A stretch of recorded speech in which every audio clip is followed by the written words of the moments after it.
Well, hello again. Hope you're all alright. Cornishman Day again today. Find out what bit of news is in there. Ain't as good as what it was years ago, I don't think, but we still like to have the Cornishman. Very nice, very nice.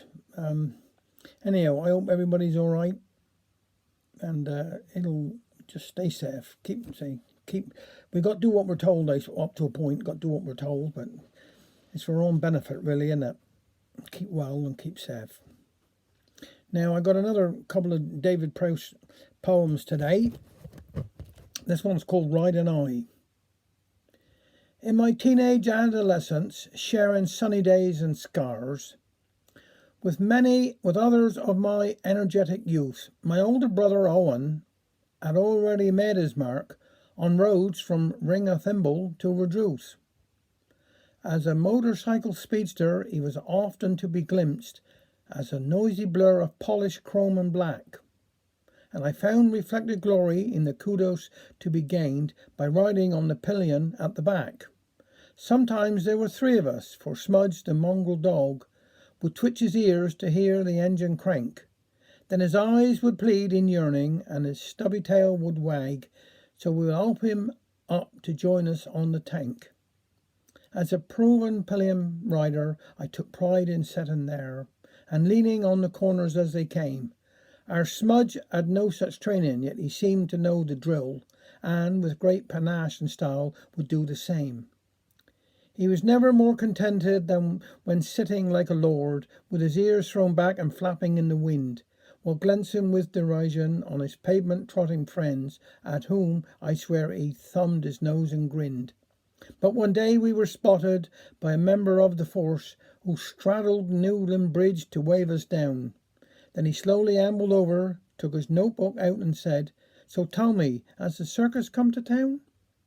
Yet any animosity was instantly dispelled by Smudge, who viewed each stranger as a friend, and wagged sincere atonement for whatever human laws his doggy misdemeanours might offend. "I should book you," said the constable, "but what would be the point?" as he pocketed his notebook with a snort.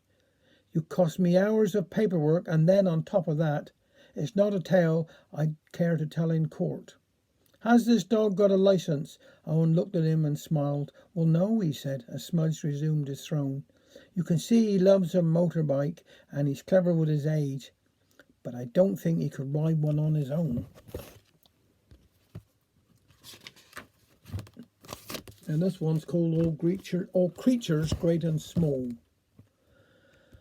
A silver frost had draped the fields across the distant hills, and laid its beads of leaf and branch on roofs and window sills, and glazed the rutted path he walked rock hard beneath his feet, and it gnawed upon his bones to make its grip complete. And yet, for all its brooding chill, it would soon depart. A clear blue sky and pallid sun would melt its icy heart. Already, when the shadows moved to let the light within, in puddled pools and cracks appeared across their frozen skin. He saw the sparrow then, beneath the shaded bramble hedge, where tractor tires had squeezed the mud to form an earthen ledge. It sat immobile, even as he kneeled beside the track, then tried without success to move or yet to cower back. His instinct would have had him reach and lift it in his hand, but fear could kill as much as cold, he groaned to understand. Instead he doffed and curled his cap to form a sparrow's chair. It might have been already dead, for all it seemed to care. He took it home and laid the cap beneath the chimney breast, allowing last night's embers' warmth to permeate the nest. He left him then with token words and went upon his way, for there were many mouths to feed within the farming day. He came back later, stoked the fire and glanced across the mat, and shook his head and reached across towards the crumbled cap. From underneath his fireside chair a movement caught his eye, and with it came a piping cheep from one who wouldn't die. Mid-afternoon, an open door, a final parting phrase. It winged its way across the fields and vanished in the haze. He cursed his sentimental heart and then replaced his hat. "Oh, 'twas just a sparrow boy," he said, "and nothing more than that." He fetched the cows at milking time and fussed about their beds. He scattered straw around their feet and hay around their heads, and lustily began to sing beside the cattle stall of all things bright and beautiful, all creatures great and small. Thank you very much.